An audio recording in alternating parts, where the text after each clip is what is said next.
കേന്ദ്രം ഞെരുക്കുന്നതിനെ പ്രതിപക്ഷം എതിർക്കുന്നില്ലെന്ന് മുഖ്യമന്ത്രി. 62 ലക്ഷം പേർക്ക് പെൻഷൻ നൽകുന്നതിന് ഏർപ്പെടുത്തിയതാണ് നികുതി. അത് വലിയ തെറ്റാണെന്ന് പറയുന്നവർക്ക് കടക്കെണി എന്ന ആരോപണം ഉപേക്ഷിച്ചത് പോലെയാണ്. ഇതും മാറ്റിപ്പറയേണ്ടി വരുമെന്നും മുഖ്യമന്ത്രി. സംസ്ഥാന സർക്കാർ കടം വർദ്ധിപ്പിച്ചതുകൊണ്ടോ നികുതി വരുമാന പിരിവിൽ അലംഭാവം കാണിച്ചതുകൊണ്ടോ അല്ല ഇപ്പോ സാമ്പത്തിക ഞെരുക്കമുണ്ടായത്. കേന്ദ്ര സർക്കാരിന്റെ സമീപനത്തിൽ അടിക്കടി ഉണ്ടാകുന്ന പ്രതികൂല മാറ്റങ്ങളാണ് ഇതിന് കാരണം. കേന്ദ്രത്തിന്റെ ഇത്തരം നടപടികളാണ് ധനഞെരുക്കമുണ്ടാക്കുന്നത്. ഇത് പറയാൻ കോൺഗ്രസിനും UDF-നും എന്താണ് പ്രയാസം?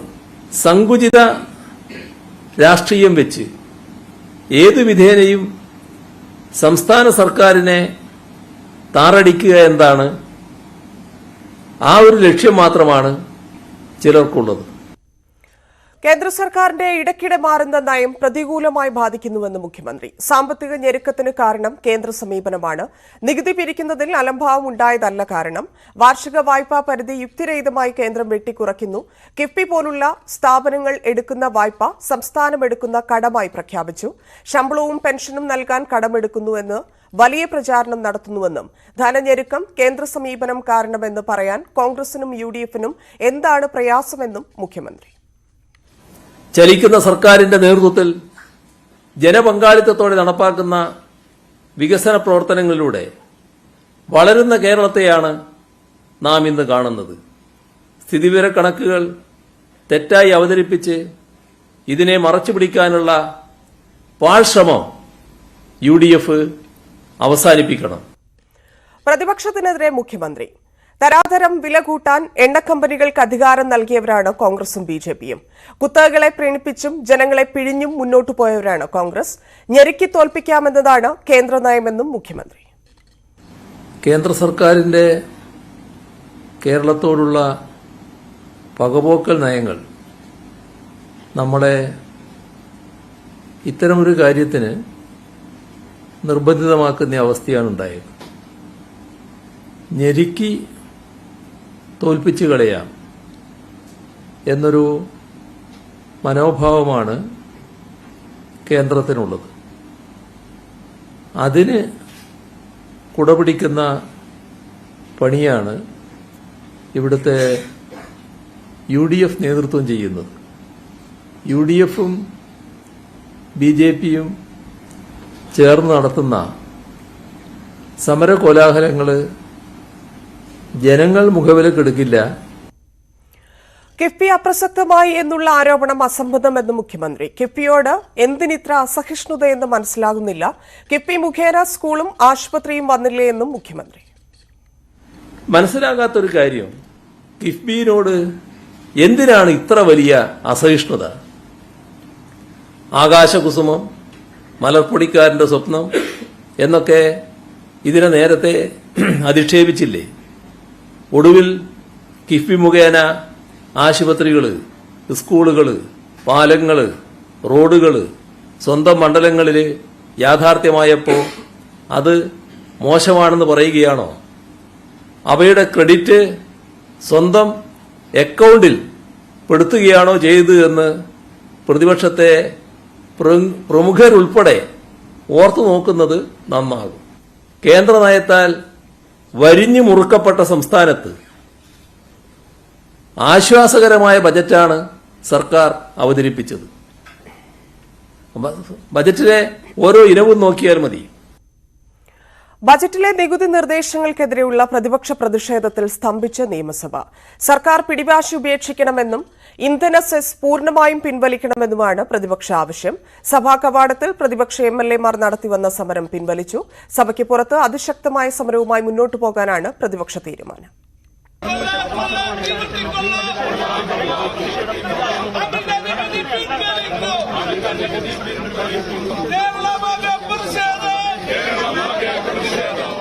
ഇന്ധനവിലയിൽ പ്രതിപക്ഷ പ്രതിഷേധം ശക്തമാവുകയാണ്. MLA ഹോസ്റ്റലിൽ നിന്ന് പ്രതിപക്ഷ നേതാവിന്റെ നേതൃത്വത്തിൽ കാൽനടയായി UDF MLA-മാർ നിയമസഭയിലേക്ക്.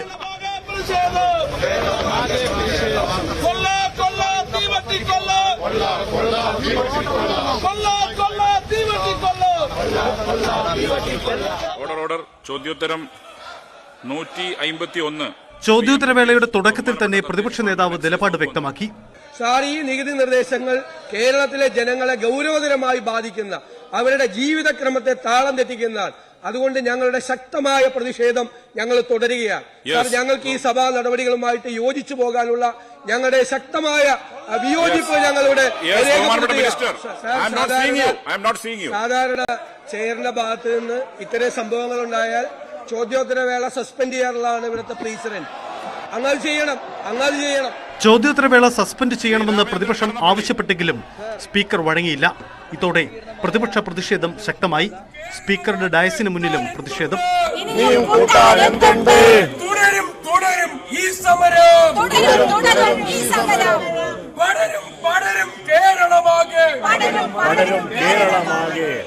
പ്രതിഷേധം കനത്തതോടെ ധനാഭ്യർത്ഥനകൾ ചർച്ച കൂടാതെ പാസാക്കി സഭ പിരിഞ്ഞു. പ്രതിപക്ഷാംഗങ്ങൾ ഒരു തരത്തിലും ചെയറുമായി സഹകരിക്കാൻ തയ്യാറാവുന്നില്ല. ചോദ്യോത്തരം ഇന്ന് ഉയർന്നു വന്നിരിക്കുന്നത് വളരെ റീസെന്റായ ഇഷ്യൂസ് ആണ്. വളരെ നിർഭാഗ്യകരമാണ് ഒരു തരത്തിലും സഹകരിക്കാത്തത്. ഇത്തരമൊരു സാഹചര്യത്തിൽ ഇന്നത്തെ ചോദ്യോത്തരവേളയുടെ അവശേഷിക്കുന്ന ഭാഗം റദ്ദ് ചെയ്യാൻ ചെയർ നിർബന്ധിതമാകുകയാണ്. സത്യാഗ്രഹ സമരം നടത്തിയ MLA-മാരുമായി പ്രതിപക്ഷം സഭയ്ക്ക് പുറത്തേക്ക്. സർക്കാരിനെതിരെ അതിശക്തമായ സമരം പ്രഖ്യാപിച്ച് പ്രതിപക്ഷ നേതാവ്. ലോകത്തെവിടെയെങ്കിലും പ്രതിപക്ഷം സമരം ചെയ്യുന്നത് കൊണ്ട് ഞങ്ങളിത് പിൻവലിക്കില്ല എന്ന് ഏതെങ്കിലും ഒരു ഭരണകക്ഷി, ഒരു ഗവൺമെന്റ് പറഞ്ഞിട്ടുണ്ടോ? അപ്പൊ പിടിവാശിയാണ്, ഈഗോയാണ്. അപ്പൊ ജനങ്ങളെയാണ് മറക്കുന്നത്. ജനങ്ങൾക്ക് വേണ്ടി ഗവൺമെന്റ് ആ പിടിവാശി ഉപേക്ഷിക്കണം. ഇനി 27-നാണ് നിയമസഭ വീണ്ടും ചേരുക. അതുവരെ സഭയ്ക്ക് പുറത്താകും പ്രതിപക്ഷ പ്രതിഷേധം. അതേസമയം ഈ ഇടവേളയിൽ പ്രതിഷേധത്തിന്റെ ശക്തി കുറയുമെന്നാണ് സർക്കാരിന്റെ പ്രതീക്ഷ. ജില്ലാ കേന്ദ്രങ്ങളിലെ രാപ്പകൽ സമരമടക്കം പ്രക്ഷോഭങ്ങളുമായി മുന്നോട്ടു പോവാനാണ് പ്രതിപക്ഷത്തിന്റെയും നീക്കം. നികുതി പിരിവിലുണ്ടായ ഇവരുടെ പരാജയം, ഇവരുടെ ധൂർത്തും അത് മറച്ചുവെക്കാൻ അതിൽ സംസ്ഥാനത്തിനുണ്ടായ ആഘാതം ജനങ്ങളുടെ തലയിൽ കെട്ടിവെച്ച ബജറ്റാണിത് എന്ന് കൂടുതൽ ജനങ്ങളിലേക്ക് എത്തിക്കാനുള്ള സമര പരിപാടികളുമായിട്ടാണ് നമ്മൾ ന്യൂസ് 18 തിരുവനന്തപുരം. ഇന്ധന സെസ് ഉൾപ്പെടെയുള്ള നികുതി വർധനവിനെതിരായ സംസ്ഥാന വ്യാപക പ്രതിഷേധത്തിൽ കോഴിക്കോടും എറണാകുളത്തും കോട്ടയത്തും മലപ്പുറത്തും സംഘർഷം. കോഴിക്കോട് കലക്ടറേറ്റിലേക്ക് യൂത്ത് കോൺഗ്രസും BJPയും നടത്തിയ മാർച്ചിന് നേരെ ജലപീരങ്കി പ്രയോഗിച്ചു. യൂത്ത് കോൺഗ്രസ് പ്രവർത്തകരും പോലീസും പ്രവർത്തകരും തമ്മിൽ ഉന്തും തള്ളുമുണ്ടായി. ബാരിക്കേഡ് തള്ളിമാറ്റിയ പ്രവർത്തകർ കോഴിക്കോട് വയനാട് റോഡ് ഉപരോധിച്ചു.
എറണാകുളം കണയന്നൂർ താലൂക്ക് ഓഫീസിലേക്കും കോട്ടയം കളക്ടറേറ്റിലേക്കും BJP നടത്തിയ മാർച്ചിൽ സംഘർഷം. പ്രവർത്തകർക്ക് നേരെ പോലീസ് ജലപീരങ്കി പ്രയോഗിച്ചു. മലപ്പുറത്ത് പ്രതിഷേധിച്ച യൂത്ത് കോൺഗ്രസ് പ്രവർത്തകരെ അറസ്റ്റ് ചെയ്ത് നീക്കി. തൃശൂർ, ആലപ്പുഴ, കാസർഗോഡ് ജില്ലകളിലും പ്രതിഷേധം സംഘടിപ്പിച്ചു. ധനമന്ത്രി KN ബാലഗോപാലിന്റെ കൊട്ടാരക്കരയിലെ വസതിയിലേക്ക് BJP പ്രവർത്തകർ മാർച്ച് നടത്തി. വലിയ വിവാദം ഉണ്ടാക്കിയിരുന്നു. പിണറായി അടക്കമുള്ളവർ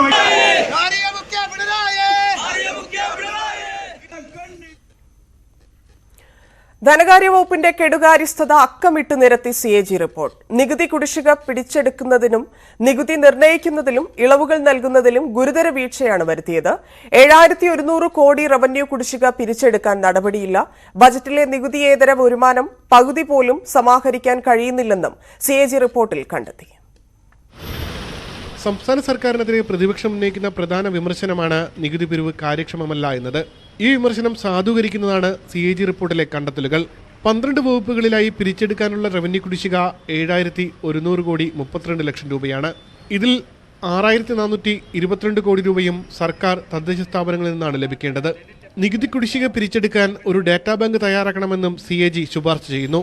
വിവിധ സ്ഥാപനങ്ങളിലായി തെറ്റായ നികുതി പിരിവ്, അനർഹമായ ഇളവുകൾ അനുവദിച്ചതിലൂടെ 51 കോടി 28 ലക്ഷം രൂപയാണ് നഷ്ടം.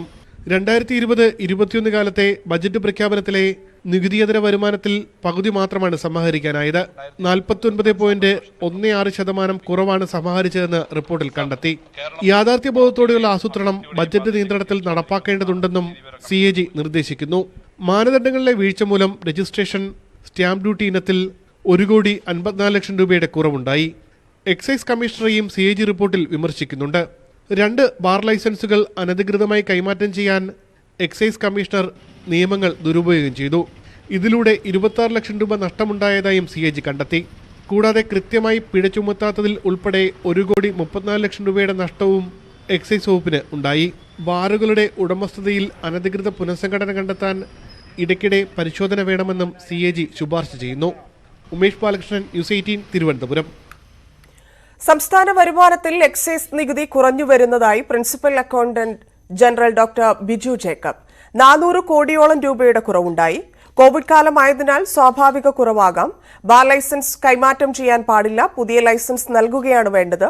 2 ലൈസൻസ് കൈമാറിയതിൽ 26 ലക്ഷം നഷ്ടമായെന്നും ബിജു ജേക്കബ്. ഉള്ള ബാർ ലൈസൻസ് കൊടുക്കുന്ന സമയത്ത് ബാർ ലൈസൻസ് കൈമാറ്റം ചെയ്യാൻ പാടില്ല. കാരണം കൈമാറ്റം ചെയ്താൽ അതൊരു ദുരുപയോഗപ്പെടുത്താൻ സാധ്യതയുള്ളത് കൊണ്ട് 2 രീതിയിലാണ് റെസ്ട്രിക്ഷൻ വെച്ചിരിക്കുന്നത്. ഒന്ന്, ഒരു വ്യക്തിക്കുള്ള ബാർ ലൈസൻസ് മറ്റേയാൾക്ക് കൊടുക്കാൻ പാടില്ല. രണ്ടാമത്, ബാർ ലൈസൻസ് ഒരു കമ്പനിക്കോ ഒരു പാർട്ട്ണർഷിപ്പിനോ കിട്ടിയിരിക്കുന്നെങ്കിൽ ആ കമ്പനിയുടെ പാർട്ട്ണർമാർ മാറുകയോ അതിൻ്റെ ഡയറക്ടർ ബോർഡ് മാറുകയോ ചെയ്താലും ആ കേസസിനെ പുതിയ ലൈസൻസായിട്ട് എടുത്ത് ഗവൺമെന്റിലേക്ക് നികുതി വരുമാനം വരണം. രാജ്യസഭയിൽ പ്രധാനമന്ത്രിയുടെ പ്രസംഗത്തിനിടെ പ്രതിഷേധമുയർത്തി പ്രതിപക്ഷം. മോദി, അദാനി, ഭായ് ഭായ് എന്ന് പ്രതിപക്ഷം പ്രധാനമന്ത്രിയുടെ പ്രസംഗത്തിലുടനീളം മുദ്രാവാക്യമുയർത്തി. അദാനി വിവാദത്തിൽ JPC അന്വേഷണം വേണമെന്നും ജനങ്ങളെ കബളിപ്പിക്കുന്നത് മതിയാക്കണമെന്നും പ്രതിപക്ഷം ആവശ്യപ്പെട്ടു. പ്രസംഗം തുടർന്ന് പ്രധാനമന്ത്രി കോൺഗ്രസിനെതിരെ ആഞ്ഞടിച്ചു. 6 ദശാബ്ദത്തിലെ കോൺഗ്രസ് ഭരണം നിരർത്ഥകമായിരുന്നുവെന്നും ജനം ദുരിതം നേരിട്ടെന്നും പ്രധാനമന്ത്രി പറഞ്ഞു. കോൺഗ്രസ് തകർത്ത രാജ്യത്തെ BJP രക്ഷിച്ചു. കോൺഗ്രസ് എറിയുന്ന ഓരോ ചെളിയിലും താമര വിരിയുമെന്നും നരേന്ദ്രമോദി. कीचड़ उसके पास था, मेरे पास गुलाल.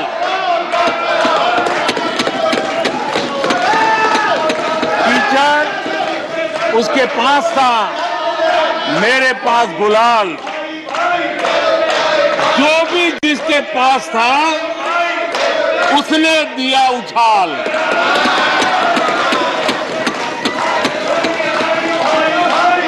और अच्छा ही है,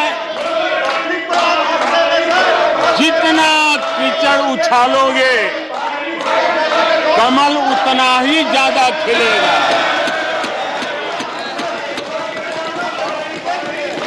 और इसलिए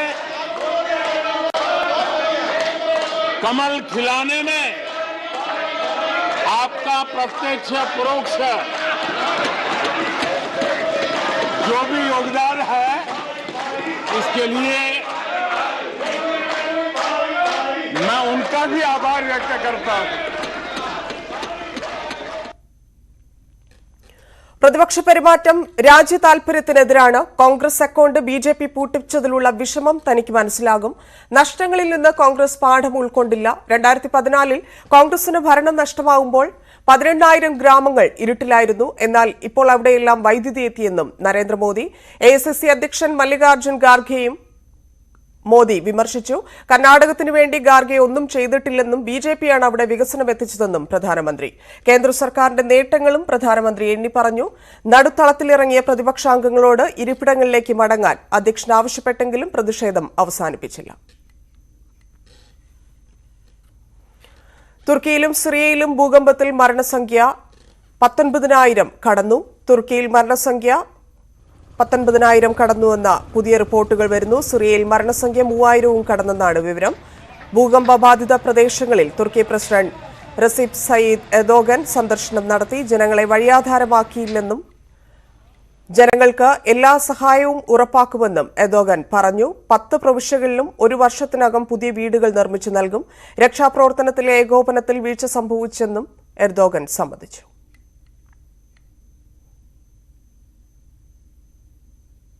സിറിയയിൽ വിമത നിയന്ത്രണ മേഖലകളിൽ രക്ഷാപ്രവർത്തനം മന്ദഗതിയിലാണെന്നാണ് റിപ്പോർട്ട്. ഇതിനിടെ തുർക്കിക്ക് സഹായവുമായി ഇന്ത്യയുടെ 6ാമത്തെ വിമാനം ഇന്ന് രാവിലെ തുർക്കിയിലെത്തി. ഓപ്പറേഷൻ ദോസ്തിന്റെ ഭാഗമായി തെരച്ചിൽ സംഘത്തിനും ഡോഗ് സ്ക്വാഡിനുമൊപ്പം മരുന്നുകളും ഇന്ത്യ തുർക്കിയിലേക്ക് അയക്കുന്നുണ്ട്. ഇടവേളയ്ക്ക് ശേഷം വാർത്തകൾ തുടരും.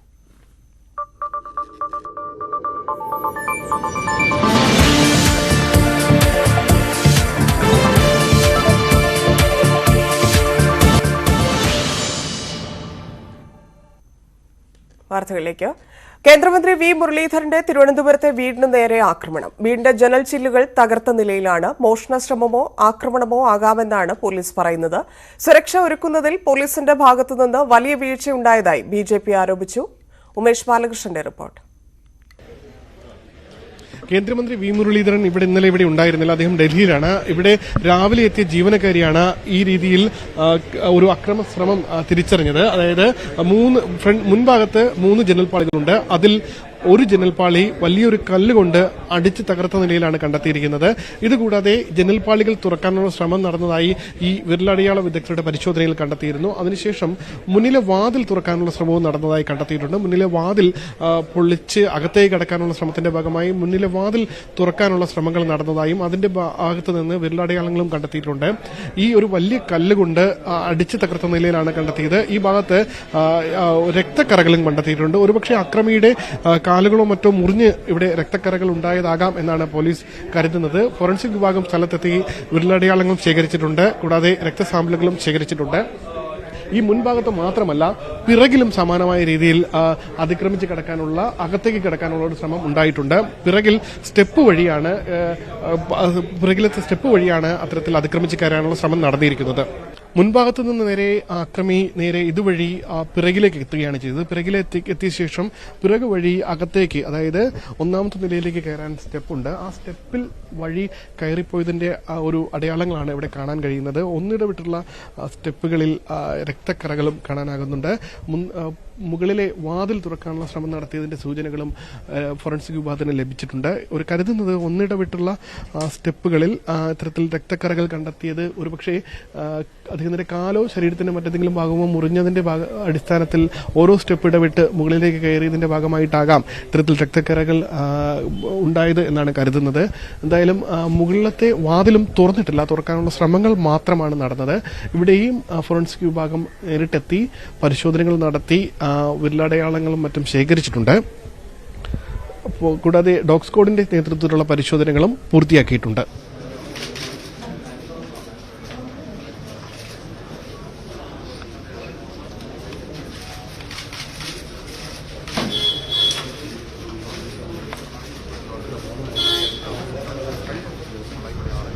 മന്ത്രി ഇവിടെ ഇല്ലാത്ത ദിവസങ്ങളിൽ ഇവിടെ രാത്രി സുരക്ഷ പോലീസ് നൽകാറില്ല. ഇത്തരത്തിൽ മന്ത്രി ഇല്ലാത്ത ദിവസങ്ങളിലും സുരക്ഷ വേണമെന്ന് ഇപ്പോൾ ബിജെപി ആവശ്യപ്പെടുന്നുണ്ട്. ഒപ്പം കേന്ദ്രമന്ത്രിക്ക് പോലും കേരളത്തിൽ ജീവിക്കാൻ കഴിയാത്ത സ്ഥിതിയാണ് എന്നുള്ളതും പോലീസിന്റെ വീഴ്ചയും ബിജെപി വിമർശിക്കുന്നുണ്ട്. തീർച്ചയായിട്ടും മന്ത്രി വരുമ്പോൾ താമസിക്കുന്ന സ്ഥലവും അദ്ദേഹത്തെ കാണാൻ വേണ്ടി നിരവധി ആൾക്കാർ രാവിലെ മുതൽ തന്നെ വരുന്ന ഓഫീസും ഒക്കെ ഉള്ള സ്ഥിതിക്ക് പോലീസിന്റെ സർവൈലൻസ് ഇവിടെ ഉണ്ടാകണമായിരുന്നു. എന്നാൽ കേരള പോലീസിന്റെ ഭാഗത്തുനിന്ന് കഴിഞ്ഞ കുറേ കാലമായി ഒരു 1-2 വർഷമായി ഇദ്ദേഹത്തിന് പ്രോപ്പറായിട്ട് എസ്കോർട്ട് പോലും കൊടുക്കാത്തൊരു സാഹചര്യമാണ്. കഴിഞ്ഞ ദിവസം വർക്കല ശിവഗിരിയിൽ അദ്ദേഹം ഒരു പരിപാടിക്ക് പോയപ്പോഴേക്കും അവിടത്തെ വാഹനത്തിന് SIയുടെ വാഹനത്തിന് കംപ്ലൈന്റ് ആയതുകൊണ്ട് CIയോട് മിനിസ്റ്റർക്ക് എസ്കോർട്ട് കൊടുക്കാൻ വേണ്ടി വാഹനം ചോദിച്ചപ്പോൾ CI വാഹനം കൊടുക്കാൻ തയ്യാറായില്ല. ഈ കംപ്ലൈന്റ് ആയ വാഹനം മിനിസ്റ്ററുടെ മുന്നേ പോവുകയും കുറച്ച് കഴിഞ്ഞപ്പോൾ അത് ബ്രേക്ക് ഡൗൺ ആയി വഴിയിലായി. അപ്പം പിന്നീട് മിനിസ്റ്റർ എസ്കോർട്ട് ഇല്ലാതെയാണ് പോയത്.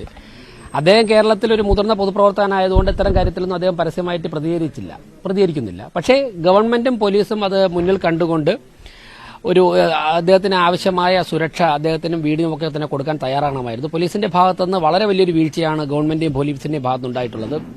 CCTV പരിശോധിച്ചതിൽ ഈ ഭാഗത്ത് നിന്ന് ഒരു ഭിന്നശേഷിക്കാരനായ ഒരാൾ രാത്രി തിരിച്ചു പോകുന്നതിന്റെ ദൃശ്യങ്ങൾ കിട്ടിയിട്ടുണ്ട്. എന്നാൽ അദ്ദേഹമാണോ പ്രതി എന്നുള്ള കാര്യത്തിൽ ഇപ്പോഴും ഒരു സംശയമാണ്. എന്തായാലും വിരലടയാളങ്ങളും മറ്റ് മൊബൈൽ ഫോൺ ടവർ ലൊക്കേഷനുകളും ഇവിടുന്ന് ലഭിച്ച രക്തസാമ്പിളുകളും എല്ലാം പോലീസ് പരിശോധിക്കുന്നുണ്ട്. അതുവഴി പ്രതിയെ ലഭിക്കുമെന്നുള്ള പ്രതീക്ഷയിലാണ് പോലീസ് ഉള്ളത്. ക്യാമറാമാൻ സി വിനോദിനൊപ്പം ഉമേഷ് ബാലകൃഷ്ണൻ, ന്യൂസ് 18 തിരുവനന്തപുരം.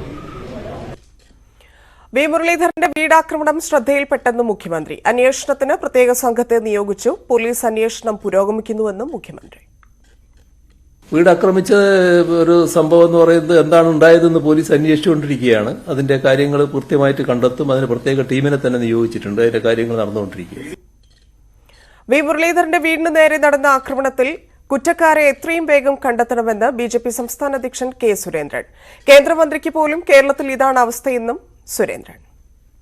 കേരളത്തിൽ ഒരു കേന്ദ്രമന്ത്രിയുടെ വീടിന്റെ സ്ഥിതി ഇതാണെങ്കിൽ നമ്മുടെ നാടിലെ ബാക്കി സാധാരണ പൌരന്മാരുടെ അവസ്ഥ എന്താവുന്നും ഊഹിക്കാവുന്നതേ ഉള്ളൂ. അതുകൊണ്ട് ഇക്കാര്യത്തെക്കുറിച്ച് ശക്തമായിട്ടുള്ള അന്വേഷണം ആവശ്യമുണ്ട്. ഇതിന് ആരാണ് ഇത് വീട് ആക്രമണത്തിന് തയ്യാറായത്, ഇതിലെന്തെങ്കിലും മറ്റ് അസ്വാഭാവികമായിട്ടുള്ള രാഷ്ട്രീയമായിട്ടുള്ള കാര്യങ്ങളുണ്ടോ, ഇതെല്ലാം വിശദമായിട്ടുള്ള അന്വേഷണം നടത്തി കുറ്റക്കാരെ അടിയന്തരമായി കണ്ടെത്തണം. ശ്രീ വി മുരളീധരന്റെ വീടിന് നേരെ ആക്രമണം നടത്തിയ ആളുകളെ കണ്ടെത്തി അവരെ അറസ്റ്റ് ചെയ്യാനുള്ള നടപടികൾ ശക്തമാക്കണമെന്ന് BJP ആവശ്യപ്പെടുക. ചിന്താ ജെറോമിനെതിരായ കെ സുരേന്ദ്രന്റെ പരാമർശത്തിനെതിരെ മുഖ്യമന്ത്രി. ഒരു പ്രധാനപ്പെട്ട പാർട്ടിയുടെ സംസ്ഥാന അധ്യക്ഷൻ ഇത്രയും സംസ്കാരരഹിതമായി സംസാരിക്കാമോ എന്ന് മുഖ്യമന്ത്രി. ഇതൊക്കെ വല്ലാത്ത ഒരു പ്രതികരണമാണ് കേട്ടോ. അത് കാരണം അത്തരത്തിൽ ഒരു പൊതുപ്രവർത്തകൻ പറയാൻ പാടില്ലാത്ത ഒരു ഭാഗമാണ് അതിന്റെ ഭാഗമായിട്ട് വന്നിട്ടുള്ളത്. അതൊക്കെ അത്രയും സംസ്കാരരഹിതമായിട്ട് എങ്ങനെ സംസാരിക്കാൻ കഴിയുന്നു എന്നുള്ളത് മനസ്സിലാക്കാൻ കഴിയാത്ത പ്രശ്നമാണ്. അദ്ദേഹത്തെ പോലെ ഒരാൾ ഒരു പ്രധാനപ്പെട്ട പാർട്ടിയുടെ സംസ്ഥാന അധ്യക്ഷ സ്ഥാനത്തല്ലേ ഇരിക്കുന്നത്. സംസാരിക്കുമ്പോൾ കുറച്ചുകൂടി ശ്രദ്ധിക്കുന്നത് നല്ലതാണെന്ന് മാത്രമേ ഇപ്പം ഞാൻ അതിനെക്കുറിച്ച് പറയുന്നുള്ളൂ. കേന്ദ്രമന്ത്രി വി മുരളീധരന്റെ ഉള്ളൂരിലെ വസതിയിൽ മോഷണശ്രമം നടന്നത് പോലീസിന്റെ അനാസ്ഥയാണെന്ന് ആരോപിച്ച് BJPയുടെ സ്റ്റേഷൻ മാർച്ച്. ഉള്ളൂരിൽ നിന്ന് മെഡിക്കൽ കോളേജ് പോലീസ് സ്റ്റേഷനിലേക്കാണ് BJP പ്രവർത്തകർ പ്രതിഷേധ മാർച്ച് നടത്തിയത്. കേന്ദ്രമന്ത്രിയുടെ വസതിക്ക് മതിയായ സുരക്ഷ നൽകുന്നതിൽ പോലീസിന് വീഴ്ച സംഭവിച്ചെന്നാണ് BJPയുടെ ആക്ഷേപം. ഉമ്മൻചാണ്ടിയുടെ ചികിത്സ മികച്ച രീതിയിൽ നടക്കുന്നെന്ന് മുഖ്യമന്ത്രി. സർക്കാർ സഹായം ആവശ്യമെങ്കിൽ നൽകുമെന്നും മുഖ്യമന്ത്രി. നല്ല രീതിയിൽ ചികിത്സ നടക്കുകയാണ്. പൊതുവെ കാര്യങ്ങൾ നല്ല നിലക്ക് തന്നെ നടക്കുകയാണ്. ഞാൻ ഒരു കാര്യം പറഞ്ഞിട്ടുണ്ട്, ഏതെങ്കിലും തരത്തിലുള്ള സർക്കാരിന്റെ പിന്തുണ ആവശ്യമായി വരുന്നുണ്ടെങ്കിൽ എന്ത് പിന്തുണയും നൽകാൻ സർക്കാർ സന്നദ്ധമാണ് എന്ന് ആ കുടുംബത്തെ അറിയിച്ചിട്ടുണ്ട്. സ്ത്രീത്വത്തെ അപമാനിച്ചെന്ന കേസിൽ നടൻ ഉണ്ണി മുകുന്ദന് തിരിച്ചടി. വിചാരണയ്ക്കുള്ള സ്റ്റേ ഹൈക്കോടതി നീക്കി. ഹാജരാക്കിയ രേഖ വ്യാജമെന്ന് കോടതി. ഇരയുടെ പേരിൽ വ്യാജ സത്യവാങ്മൂലം ഹാജരാക്കിയത് ഗുരുതരമെന്നും കോടതി. കേസ് ഒത്തുതീർപ്പാക്കിയെന്നായിരുന്നു വിചാരണ കോടതിയെ ധരിപ്പിച്ചത്.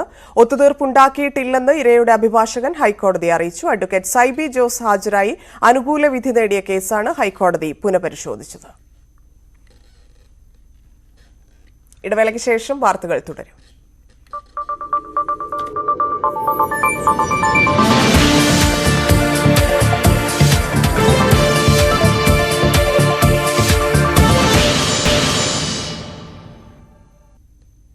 വാർത്തകളിലേക്ക്.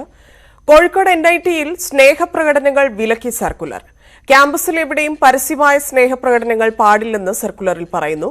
നിർദ്ദേശം ലംഘിച്ചാൽ കടുത്ത അച്ചടക്ക നടപടി നേരിടേണ്ടി വരുമെന്നും മുന്നറിയിപ്പുണ്ട്. വാലന്റൈൻസ് ഡേ കൌഹഗ് ഡേ ആക്കണമെന്ന കേന്ദ്ര നിർദ്ദേശത്തിന് പിന്നാലെയാണ് NITയിലെ വിവാദ സർക്കുലർ പുറത്തുവന്നത്. ക്യാമ്പസിൽ എവിടെയും പരസ്യമായ സ്നേഹപ്രകടനങ്ങൾ പാടില്ലെന്ന് സർക്കുലറിൽ പറയുന്നു. പരസ്യമായ സ്നേഹപ്രകടനങ്ങൾ സ്ഥാപനത്തിലെ അക്കാദമിക് അന്തരീക്ഷത്തിന് തടസ്സമാണ്. മറ്റു വിദ്യാർത്ഥികൾക്കും ജീവനക്കാർക്കും അലോസരമുണ്ടാക്കുന്ന പെരുമാറ്റം പാടില്ല. പരസ്യമായ സ്നേഹപ്രകടനങ്ങൾ എങ്ങനെയാണ് സ്ഥാപനത്തിന്റെ നയങ്ങൾക്ക് വിരുദ്ധമാവുന്നതെന്നും students welfare dean doctor GK രജനീകാന്തിന്റെ സർക്കുലറിൽ അക്കമിട്ട് വിവരിക്കുന്നു. തിങ്കളാഴ്ചയാണ് സർക്കുലർ പുറത്തിറക്കിയത്. ഇതിനെതിരെ വിദ്യാർത്ഥികൾക്കിടയിൽ പ്രതിഷേധം ശക്തമാവുന്നുണ്ട്. മോറൽ പോലീസിംഗ് മാത്രമാണ്. കാരണം ഇപ്പൊ ഞങ്ങൾ സ്റ്റുഡൻസിന്റെ ഇടയിൽ ഞങ്ങൾ തമ്മിൽ മ്യൂച്വൽ കൺസെന്റ് ഇല്ലാണ്ട് ഒരിക്കലും അങ്ങോട്ടും ഇങ്ങോട്ടും കൈ പിടിച്ച് നടക്കോ കൈ തോളിലിട്ട് നടക്കോ ചെയ്യില്ല. അത് ആക്ച്വലി പറയുന്നുണ്ട്, ഒരാളുടെ കൺസെന്റിനോ അല്ലെങ്കിൽ അയാളുടെ തീർത്തും വ്യക്തിപരമായ താല്പര്യങ്ങൾക്ക് ഒരു വിലയും കൽപ്പിക്കാത്ത മാതിരത്തെ ഒരു ബെയിലാണ് വന്നിട്ടുള്ളത്. അങ്ങനെ ആയാലും നോൺ കൺസെൻഷ്യൽ ആയാലും കൺസെൻഷ്യൽ ആയാലും നിങ്ങൾക്കെതിരെ ആക്ഷൻ എടുക്കുന്നതാണ്. അൺകംഫർട്ടബിൾ ആയിട്ടുള്ള ഒരു ഫീലിംഗ് വരുന്നു വിദ്യാർത്ഥികൾക്ക്. രണ്ടാമത്തെ കാര്യം, അവർ പഠനത്തിൽ നിന്ന് ഡിസ്ട്രാക്ട് ആകുന്നു. അതാണ് ഏറ്റവും രസകരമായ കാര്യം. കാരണം ഇവിടുത്തെ വിദ്യാർത്ഥികളുടെ ബോഡി, സ്റ്റുഡന്റ് ബോഡി ആയിട്ടുള്ള സാക്ക് അറിയാതെയാണ്, അതായത് സാക്കുമായിട്ട് ഒരു മീറ്റിംഗ് പോലും വെക്കാണ്ട്, ഒഫീഷ്യലി വെക്കാണ്ടാണ് ഇവർ അഡ്മിനിസ്ട്രേഷൻ അവർ തന്നെ തീരുമാനിക്കുകയാണ് വിദ്യാർത്ഥികൾക്ക് ഇങ്ങനെയുള്ള പ്രശ്നങ്ങൾ കൊണ്ട് അവർക്ക് എന്തുണ്ടാവുന്നു, അവർക്ക് മാനസികമായിട്ട് പ്രശ്നം ഉണ്ടാവുന്നു, പഠിക്കാൻ പറ്റുന്നില്ല എന്ന്. അങ്ങനെയാണ് ഇങ്ങനത്തെ ഒരു സർക്കിൾ വരുന്നത്. Basically they are uncomfortable with girls being friends with boys, അല്ലെങ്കിൽ കൈ പിടിക്കുക, കാൽ പിടിക്കുക, എന്താ പറയാ, കൂടെ ഹഗ് ചെയ്യുക, അതൊക്കെ maybe they are not clearly defining what's PDA. അങ്ങനെ ഒരു ക്ലാരിറ്റി തന്നാൽ നമുക്ക് അതിനെതിരെ കുറച്ചുകൂടെ പ്രതികരിക്കാം. പക്ഷെ ഇത് നമുക്ക് അറിയില്ല എന്താ ഇവർ ഉദ്ദേശിക്കുന്ന PDA എന്നുള്ളത്. എന്നാൽ സർക്കുലറിന് വാലന്റൈൻസ് ഡേയുമായി ബന്ധമില്ലെന്നാണ് ഔദ്യോഗിക വിശദീകരണം. അക്കാദമിക അന്തരീക്ഷം സംരക്ഷിക്കാനുള്ള നടപടികളുടെ ഭാഗമാണ് സർക്കുലർ എന്നും NIT അധികൃതർ വിശദീകരിക്കുന്നു. അശ്വിൻ വല്ലത്ത്, ന്യൂസ് 18 കോഴിക്കോട്. പ്രണയദിനം ഒഴിവാക്കാൻ ആരും പറഞ്ഞില്ലെന്ന് BJP സംസ്ഥാന അധ്യക്ഷൻ K. സുരേന്ദ്രൻ. കൗ ഹഗ് ഡേ സംബന്ധിച്ച ചോദ്യത്തിനായിരുന്നു പ്രതികരണം. പശുക്കൾ നാടിന് ഒരുപാട് സംഭാവന ചെയ്യുന്നുണ്ടെന്നും കേരളത്തിലെ പശുക്കൾ ചെയ്യുന്നത് പോലും പിണറായി ചെയ്യുന്നില്ലെന്ന് സുരേന്ദ്രൻ പരിഹസിച്ചു. 6 മാസമായി ശമ്പളം ലഭിക്കാത്തതിനെ തുടർന്ന് കൊല്ലത്ത് സാക്ഷരതാ പ്രേരക് ആത്മഹത്യ ചെയ്തു. പത്തനാപുരം സ്വദേശി ES ബിജുമോനാണ് മരിച്ചത്. പൊതുവിദ്യാഭ്യാസ വകുപ്പിന് കീഴിലായിരുന്ന പ്രേരക്മാരെ തദ്ദേശ വകുപ്പിലേക്ക് മാറ്റി ഉത്തരവിറങ്ങിയെങ്കിലും നടപ്പായില്ല. ഇത് കാരണം ശമ്പളം ലഭിക്കുന്നില്ല. സംസ്ഥാനത്തെ 1714 പ്രേരക്മാർ പ്രതിസന്ധിയിലാണെന്ന് കേരള സാക്ഷരതാ പ്രേരക് അസോസിയേഷൻ ആരോപിച്ചു. സംഘടനയുടെ സെക്രട്ടേറിയറ്റിന് മുന്നിലെ സമരം 80 ദിവസം പിന്നിട്ടു. ശമ്പളത്തിനായി കേരള സാക്ഷരതാ പ്രേരക് അസോസിയേഷൻ സെക്രട്ടേറിയറ്റിന് മുന്നിൽ സമരം നടത്തുന്ന സാഹചര്യത്തിലാണ് ബിജുമോന്റെ ആത്മഹത്യ. ബിജുമോൻ ഉൾപ്പെടെ നിരവധി പേരുടെ ജീവൻ നഷ്ടപ്പെട്ടുവെന്ന് സംസ്ഥാന joint secretary KC Rajeevan news 18നോട് പറഞ്ഞു. വേതനത്തിനായി കേരള പ്രേരക് അസോസിയേഷൻ സെക്രട്ടേറിയറ്റിന് മുന്നിൽ കഴിഞ്ഞ നവംബർ 21 മുതൽ സമരം ചെയ്യുകയാണ്. ഈ സമരം തുടരുന്നതിനിടെയാണ് കൊല്ലത്ത് ES ബിജുകുമാർ എന്ന കൊല്ലത്ത് പ്രേരക്കായി ജോലി നോക്കിയിരുന്ന ബിജുകുമാർ ആത്മഹത്യ ചെയ്തത്. എന്തായാലും ബിജുകുമാർ ഇതിനു മുമ്പും ഇവിടെ സമരത്തിന് വന്നിരുന്നു അല്ലേ? ബിജുമോൻ കഴിഞ്ഞ ദിവസം സമരകേന്ദ്രത്തിലുണ്ടായിരുന്നു.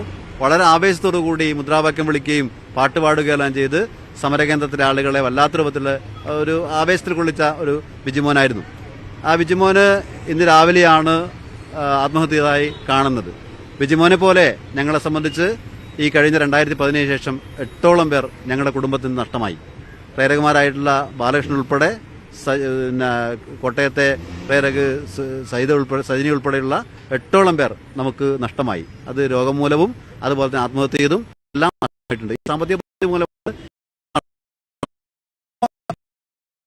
ാകുന്നത് അത് ഒരു വർഷം കഴിഞ്ഞിട്ടാണെങ്കിലും വരി എന്നാണോ ഉത്തരവ് നടത്തുന്നത് അന്ന് വരെ ഈ സമരം ഇവിടെ ഉണ്ടാകും എന്ന് തന്നെയാണ് ഞങ്ങൾ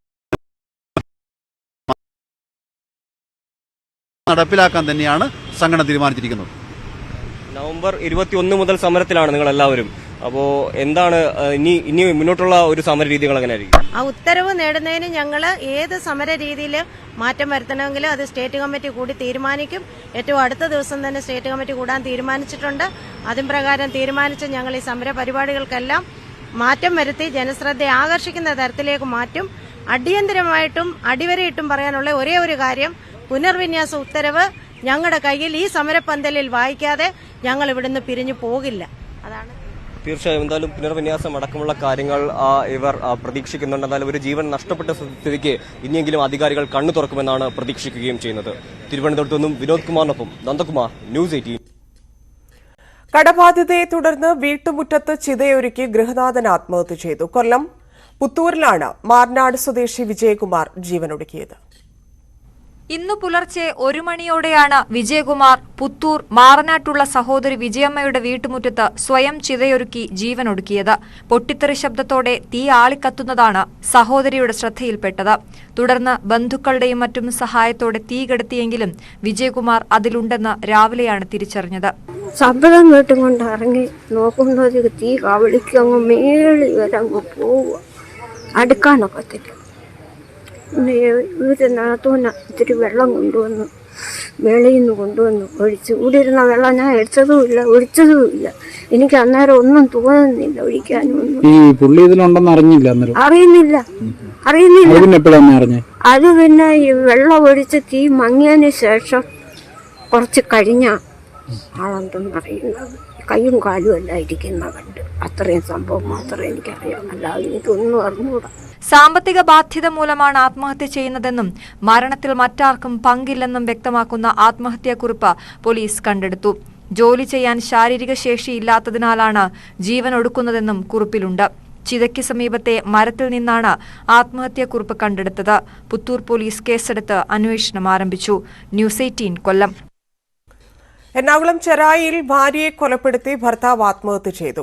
കുറ്റിപ്പള്ളിശ്ശേരി ശശി, ഭാര്യ ലളിത എന്നിവരാണ് മരിച്ചത്. ഭാര്യയെ കൊലപ്പെടുത്തിയ ശേഷം ഫോർട്ട് കൊച്ചി വൈപ്പിൻ റോയിൽ നിന്ന് കായലിലേക്ക് ചാടി ശശി ജീവനൊടുക്കുകയായിരുന്നുവെന്ന് പോലീസ് സ്ഥിരീകരിച്ചു. ശശി കായലിലേക്ക് ചാടുന്നതിന്റെ ദൃശ്യങ്ങൾ പുറത്തുവന്നു. എം.എസ്. അനീഷ് കുമാറിന്റെ റിപ്പോർട്ട്.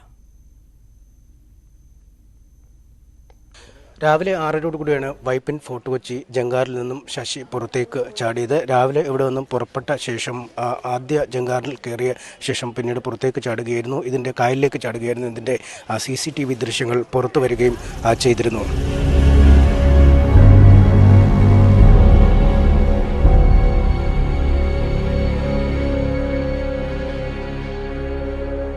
ആദ്യഘട്ടത്തിൽ പോലീസ് ഈ ചാടിയത് ആരാണെന്ന് തിരിച്ചറിയാനുള്ള അന്വേഷണം നടത്തിയെങ്കിലും ആ അന്വേഷണമാണ് പിന്നീട് ഭാര്യയെ കൊലപ്പെടുത്തിയ ശേഷമാണ് ശശി ഈ ജങ്കാറിൽ നിന്നും ചാടി ആത്മഹത്യ ചെയ്തത് എന്ന് വ്യക്തമാവുകയായിരുന്നു. ഇന്നലെ അർദ്ധരാത്രിയോടുകൂടിയായിരുന്നു സംഭവം. ഇന്നലെ വീട്ടിൽ ശശിയും ഭാര്യ ലളിതയും തനിച്ചായിരുന്നു ഉണ്ടായിരുന്നത്. ഈ സമയമാണ് ഇത്തരത്തിലൊരു അക്രമം നടത്തിയതെന്നാണ് മനസ്സിലാക്കാൻ കഴിയുന്നത്. വീട്ടിന് പുറത്തായിരുന്ന മകൻ രാവിലെ വീട്ടിലേക്ക് എത്തിയപ്പോഴാണ് വീടിൻ്റെ വാതിലുകൾ തുറന്ന നിലയിൽ കണ്ടെത്തിയത്. ഇതേ തുടർന്ന് അകത്തേക്ക് നോക്കിയപ്പോഴാണ് വെട്ടേറ്റ നിലയിൽ ലളിതയെ കണ്ടെത്തിയത്. തുടർന്ന് അയൽവാസികളടക്കം ചേർന്ന് ആശുപത്രിയിലേക്ക് എത്തിച്ചെങ്കിലും അപ്പോഴേക്കും മരണം സംഭവിച്ചിരുന്നു. മക്കൾ ആരെങ്കിലും കൂടെ ഉണ്ടായിരുന്നു? ഇല്ലെന്ന് പറയണ്. മോൻ മേളത്തിന് വഴിയൊക്കെ ഇരുന്നെന്ന് മൂത്തോന്തേ അവൻ വന്നപ്പോഴാണ് ഈ സംഭവം അറിയണത്. അവൻ കിടന്ന് നോലൊളിച്ചാണ് അയലന്തരത്താരെത്തിയത്. അങ്ങനെയാണ് ബന്ധക്കാരൻ ഫോൺ വിളിച്ച് പറഞ്ഞ് ഞങ്ങൾ ഓരോരുത്തർ വന്നെത്തിയത്. അറിയാമോ, ചോര ഇങ്ങനെ ഇങ്ങോട്ട് മുഖം കാണാൻ പറ്റായിക, ഇങ്ങനെ ചോര ഇഷ്ടം പോലെ ഇങ്ങനെ ഒഴുകിക്കിടപ്പുണ്ടായിരുന്നു. എന്തായാലും രണ്ടുപേരുടെയും മൃതശരീരങ്ങൾ ഇപ്പോൾ ഇൻക്വസ്റ്റ് നടപടികൾ ചെയ്തുകൊണ്ടിരിക്കുന്നു. ഇതിനുശേഷം പോസ്റ്റ്മോർട്ടം നടപടികൾ പൂർത്തിയാക്കിയാവും ഇവിടേക്ക് എത്തിക്കുക. 1 വർഷം മുമ്പ് ഇതേ വീട്ടിൽ മറ്റൊരു യുവതി ആത്മഹത്യ ചെയ്തിരുന്നു. ഈ ശശിയുടെ മൂത്ത മകൻ്റെ മകൾ ആത്മഹത്യ ചെയ്ത നിലയിൽ കണ്ടെത്തുകയും ചെയ്തിരുന്നു. എന്തായാലും ഇതുമായി ബന്ധപ്പെട്ടൊക്കെയുള്ള അന്വേഷണങ്ങളും പുരോഗമിച്ചുകൊണ്ടിരിക്കുന്നു എന്നാണ് പോലീസ് വ്യക്തമാക്കുന്നത്. ഇരുവരും തമ്മിൽ ഇടയ്ക്കിടയ്ക്ക് വഴക്ക് പതിവായിരുന്നു. ഇത്തരമൊരു കുടുംബ കലഹമാണ് ഇത്തരത്തിലൊരു മരണത്തിലേക്ക് നയിച്ചതെന്ന നിഗമനത്തിലാണ് പോലീസ് ഈ ഘട്ടത്തിൽ ഉള്ളത്. ചെറായിൽ നിന്നും എം.എസ്. അനീഷ് കുമാർ, ന്യൂസ് 18. വയനാട് നെന്മേനി അമ്പുകുത്തിയിൽ കെണിയിൽ കുടുങ്ങി ചത്ത കടുവയെ ആദ്യം കണ്ട കർഷകൻ ഹരികുമാർ ആത്മഹത്യ ചെയ്തു. വനവകുപ്പിന്റെ നിരന്തര ചോദ്യം ചെയ്യലിനെ തുടർന്നുള്ള ഭയം കൊണ്ടാണ് നെന്മേനി അമ്പുകുത്തി സ്വദേശി ഹരികുമാറിന്റെ ആത്മഹത്യയെന്ന് കുടുംബം ആരോപിച്ചു. കുടുംബത്തിന്റെ ആരോപണം ക്രൈംബ്രാഞ്ച് അന്വേഷിക്കുമെന്നും ആരോപണ വിധേയനായ ഉദ്യോഗസ്ഥനെതിരെ അന്വേഷിച്ച് നടപടിയെടുക്കുമെന്നും സമരസമിതിക്ക് സബ് കളക്ടർ ഉറപ്പു നൽകി. കഴിഞ്ഞയാഴ്ചയാണ് നെന്മേനി അമ്പൂത്തി പാടിപറമ്പിലെ സ്വകാര്യ തോട്ടത്തിൽ പൊന്മുടിക്കോട്ട പ്രദേശത്ത് ഭീതി പരത്തിയ കടുവയെ കഴുത്ത് കുരുക്കിൽപ്പെട്ട് ചത്ത നിലയിൽ കണ്ടെത്തിയത്. കടുവയുടെ ജഡം ആദ്യം കണ്ടത് ക്ഷീരകർഷകനും പ്രദേശവാസിയുമായ ഹരികുമാർ ആയിരുന്നു. തുടർന്ന് ഹരികുമാറിനെ വനംവകുപ്പ് അന്ന് തന്നെ പലതവണ ചോദ്യം ചെയ്തിരുന്നു. പിന്നീട് അനൌദ്യോഗികമായി നിരന്തരം ഫോണിലും മറ്റും വനംവകുപ്പ് ഉദ്യോഗസ്ഥർ ചോദ്യം ചെയ്യൽ തുടരുകയായിരുന്നു. കഴിഞ്ഞ ദിവസവും രാത്രി റേഞ്ച് ഓഫീസർ വിളിച്ചുവെന്ന് ഭാര്യ ഉഷ പറയുന്നു. പറഞ്ഞു എന്നെ എന്തായാലും കൊടുക്കും, അയാൾ അമ്മനെ ആളെ എന്നും കാണിച്ചു കൊടുക്കണമെന്ന്. അപ്പൊ എന്തായാലും എന്നെ കൊടുക്കും, എന്നെ ബീഹാറിൽ കൊണ്ടുപോകും, അവരെന്നെ ഇടിക്കും, അങ്ങനെയൊക്കെ പറഞ്ഞു. അന്ന് ചെയ്തിട്ടില്ല എന്നുള്ളത് നമുക്ക് അറിയാവുന്ന കാര്യമാണ്. അയാൾ ഇങ്ങനെ ശല്യം ചെയ്തുകൊണ്ടിരിക്കുകയാണ്. സംഭവത്തിൽ പ്രതിഷേധിച്ച് അമ്പുകുത്തി ആക്ഷൻ കമ്മിറ്റിയുടെ നേതൃത്വത്തിൽ സുൽത്താൻ ബത്തേരിയിൽ ദേശീയപാത ഉപരോധിച്ചു. ആത്മഹത്യ ചെയ്ത ഹരി എന്ന പാവപ്പെട്ട കുടുംബത്തിന് ധനസഹായം നൽകണം, അയക്ക് നഷ്ടപരിഹാരം നൽകണം. ഈ ബത്തേരി താലൂക്കിലുള്ള ഇപ്പൊ പ്രദേശത്ത് അമ്പുകുത്തി, വെള്ളച്ചാട്ടം, പൊന്മുടിക്കോട്ട, എടക്കൽ പ്രദേശത്തുള്ള വന്യമൃഗങ്ങളെ അടിയന്തരമായി നിരവധി കൂടുവെച്ച് പിടിച്ച് തൊട്ടടുത്ത മുത്തങ്ങയിൽ കൊണ്ടുവിടാതെ ഇവിടെ നിന്ന് ദൂരകേന്ദ്രങ്ങളിലേക്ക് മാറ്റി കടുവകളെ ഇവിടുന്ന് മാറ്റി കൂടുവെച്ച് മാറ്റണം. എന്നാൽ ആരെയും വനംവകുപ്പ് ചോദ്യം ചെയ്തിട്ടില്ലെന്നും പ്രാഥമികമായ വിവരങ്ങൾ ഹരികുമാറിൽ നിന്ന് ചോദിച്ചറിയുക മാത്രമാണ് ഉണ്ടായതെന്നുമാണ് വനംവകുപ്പിന്റെ വിശദീകരണം. ന്യൂസ് 18 വയനാട്. മറ്റു ചില വാർത്തകൾ ചുരുക്കത്തിൽ. KTUVCക്കെതിരെ സിൻഡിക്കേറ്റ് വാർത്താ സമ്മേളനം വിളിച്ചത് പരിശോധിക്കുമെന്ന് മന്ത്രി ആർ ബിന്ദു. സർവകലാശാലകളിൽ അനാഥത്വമില്ല, എല്ലാ കാര്യങ്ങളും അതിന്റേതായ രീതിയിൽ പോകുമെന്നും മന്ത്രി. KTU വൈസ് ചാൻസലറായി സിസ തോമസിനെ നിയമിച്ചതിൽ ഗവർണറുടെ ഉദ്ദേശ ലക്ഷ്യം മനസ്സിലാക്കുന്നെന്ന് ഹൈക്കോടതി. മാർഗം ശരിയായിരുന്നോ എന്നാണ് പരിശോധിക്കേണ്ടതെന്ന് കോടതി വാക്കാൽ പരാമർശിച്ചു. മഹാത്മാഗാന്ധി സർവകലാശാല കലോത്സവത്തിന് വർണ്ണാഭമായ ഘോഷയാത്രയോടെ തുടക്കമായി. ഹെലിപാഡ് ഗ്രൌണ്ട് മുതൽ ഒന്നാം വേദിയായ മഹാരാജാസ് മെൻസ് ഹോസ്റ്റൽ ഗ്രൌണ്ട് വരെയും നീണ്ട ഘോഷയാത്ര നടന്നു. കോതമംഗലം കീരമ്പാറ പഞ്ചായത്തിൽ കടുവാഭീതി. കൂട്ടിക്കൽ ഭാഗത്ത് കടുവയുടെ കാൽപ്പാടുകൾ തിരിച്ചറിഞ്ഞു. കഴിഞ്ഞ രാത്രിയിൽ കുറ്റിയാംചാൽ സീനായിക്കുന്ന് പള്ളിക്കു സമീപം റോഡിലേക്ക് ചാടിയ കടുവയെ പ്രദേശവാസി കണ്ടിരുന്നു. ഭക്ഷ്യസുരക്ഷാ പരിശോധനകൾ കർശനമായി തുടരുന്നെന്നും സംസ്ഥാന തലത്തിൽ പ്രത്യേക ടാസ്ക് ഫോഴ്സ് രൂപീകരിച്ചിട്ടുണ്ടെന്നും മന്ത്രി വീണ ജോർജ്. ലൈസൻസോ രജിസ്ട്രേഷനോ നിർബന്ധമാണെന്നും മന്ത്രി. കോട്ടയം മരങ്ങാട്ടുപള്ളിയിൽ ടാങ്കർ ലോറിയും ബൈക്കും കാറും കൂട്ടിയിടിച്ച് വീട്ടമ്മ മരിച്ചു. കുറുവിലങ്ങാട് പകലോമറ്റം സ്വദേശിനി സോഫിയാണ് മരിച്ചത്. ബൈക്കിന് പുറകിലിരുന്ന് സഞ്ചരിക്കുകയായിരുന്നു സോഫി. നെടുമ്പാശ്ശേരി വിമാനത്താവളത്തിൽ 30 ലക്ഷത്തോളം രൂപ വില വരുന്ന സ്വർണം പിടികൂടി. 582.64 ഗ്രാം സ്വർണമാണ് പിടികൂടിയത്. സാനിറ്ററി നാപ്കിനകത്ത് ഒളിപ്പിച്ച നിലയിലായിരുന്നു സ്വർണം. റിയാദിൽ നിന്ന് കൊച്ചിയിലെത്തിയ യാത്രക്കാരിയിൽ നിന്നാണ് സ്വർണം പിടികൂടിയത്. പോളണ്ടിൽ കൊല്ലപ്പെട്ട പാലക്കാട് പുതുശ്ശേരി സ്വദേശി ഇബ്രാഹിമിന്റെ മൃതദേഹം നാട്ടിലെത്തിച്ചു. ഇന്ന് പുലർച്ചെ കൊച്ചി വിമാനത്താവളത്തിൽ നിന്ന് ബന്ധുക്കൾ മൃതദേഹം ഏറ്റുവാങ്ങി. ഇബ്രാഹിം ഷെരീഫിനെ കൊലപ്പെടുത്തിയ കേസിൽ പോളണ്ടിൽ അന്വേഷണം പുരോഗമിക്കുകയാണ്. സ്പോർട്സ്. നാഗ്പൂർ ക്രിക്കറ്റ് ടെസ്റ്റിന്റെ ആദ്യ ദിവസത്തിൽ ഓസ്ട്രേലിയയെ എറിഞ്ഞു വീഴ്ത്തി ടീം ഇന്ത്യ. ഇന്ത്യൻ സ്പിന്നർമാർക്ക് മുന്നിൽ പതറിയ ഓസീസ് ഒന്നാം ഇന്നിംഗ്സിൽ 177 റൺസിന് ഓൾ ഔട്ടായി. രവീന്ദ്ര ജഡേജ 5 വിക്കറ്റും അശ്വിൻ 3 വിക്കറ്റും സ്വന്തമാക്കി. അനിൽ കുംബ്ലെയ്ക്ക് ശേഷം 450 വിക്കറ്റുകൾ സ്വന്തമാക്കുന്ന ഇന്ത്യൻ ബൌളർ എന്ന നേട്ടവും അശ്വിൻ സ്വന്തമാക്കി. 49 റൺസ് എടുത്ത മാർനസ് ലബ്ഷൈനാണ് ഓസീസ് നിരയിലെ top scorer. Steven Smith 37 runs എടുത്തു. അലക്സ് കാരി 36 റൺസ് എടുത്തും പുറത്തായി. 1 വിക്കറ്റിന് 77 റൺസ് എന്ന നിലയിലാണ് ഇന്ത്യ ആദ്യ ദിനം കളി അവസാനിപ്പിച്ചത്. 56 റൺസുമായി രോഹിത് ശർമ്മ ക്രീസിലുണ്ട്. 20 റൺസ് എടുത്ത KL രാഹുലാണ് പുറത്തായത്. വാർത്തകൾ വിശദമായി പൂർണ്ണമാവുന്നു. നമസ്കാരം.